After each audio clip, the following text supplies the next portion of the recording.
কি পটভূমিকায় আমরা আজকে এই আলোচনায় উপস্থিত হয়েছি সেটা আপনারা সকলেই জানেন।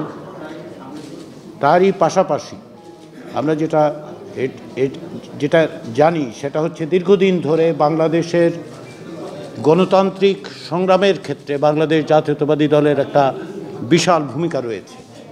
শুধু তাই নয়, বাংলাদেশের রাষ্ট্র সংস্কারের ক্ষেত্রে যে সমস্ত দল দীর্ঘদিন যাবৎ এই দাবি উত্থাপন করেছেন, কর্মসূচি দিয়েছেন, একই সঙ্গে ফ্যাসিবাদী শাসনের বিরুদ্ধে লড়াইয়ের পাশাপাশি রাষ্ট্র সংস্কারের তাগিদ দিয়েছেন, বাংলাদেশ জাতীয়তাবাদী দল তার শীর্ষে, তার অগ্রগণ্য অবস্থান আছে। আমরা 5টি কমিশনের পক্ষ থেকে যে সমস্ত সুপারিশ, তার কিছু সারাংশ এবং যে সমস্ত বিষয়ে আলোচনার মাধ্যমে রাজনৈতিক দলগুলোর সাথে একটা ঐকমত্য তৈরি করে অগ্রসর হতে চাই, সেটা রাজনৈতিক দলগুলোর কাছে দিয়েছিলাম এবং তারই পরিপ্রেক্ষিতে বাংলাদেশ জাতীয়তাবাদী দলের পক্ষ থেকে আন্তরিকভাবে সুচিন্তিতভাবে আমাদেরকে তাদের মতামত জানিয়েছেন।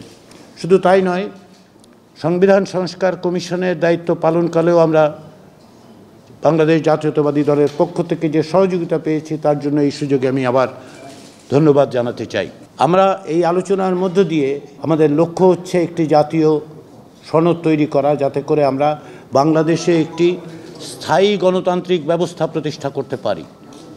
বারবার আমরা দেখেছি যে গণতন্ত্র কেবল হোঁচট খেয়েছে তা নয়, একটি ব্যক্তিতান্ত্রিক স্বৈরতন্ত্র প্রতিষ্ঠিত হয়েছিল এই দেশে।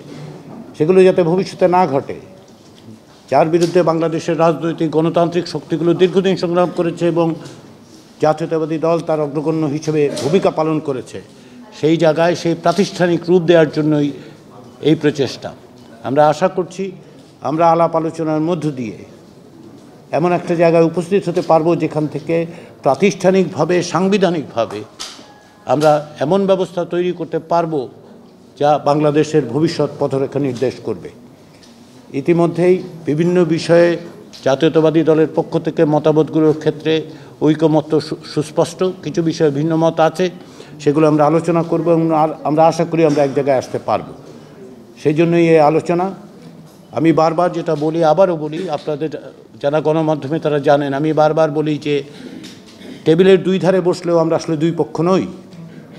আমরা একত্রে সকলে মিলে জাতির যে আকাঙ্ক্ষা, যে একটি ঐকমত্য তৈরি করা, একটি দীর্ঘমেয়াদী স্থায়ী ভিত্তি দেয়া গণতন্ত্রকে, তার জন্য আমরা সকলে কাজ করছি।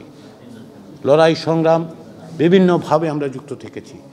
সেই জায়গায় বিএনপি যে ভূমিকা পালন করেছে, সেই ভূমিকা তাদেরকে নিঃসন্দেহে এমন অবস্থানে দিয়েছে যে বাংলাদেশের মানুষ জানেন যে তারা কী ভূমিকা পালন করেছেন, কিভাবে তারা গণতন্ত্রের সংগ্রামের জন্য অত্যাচারিত হয়েছেন, নিপীড়িত হয়েছেন, প্রতিরোধ রচনা করেছেন। তারই ধারাবাহিকতায় আজকের এই আলোচনা। আবারও আমি জাতীয় ঐকমত্য কমিশনের পক্ষ থেকে এবং জাতীয় ঐকমত্য কমিশনের প্রধানের পক্ষ থেকে আপনাদের সকলকে আন্তরিক ধন্যবাদ জানাই।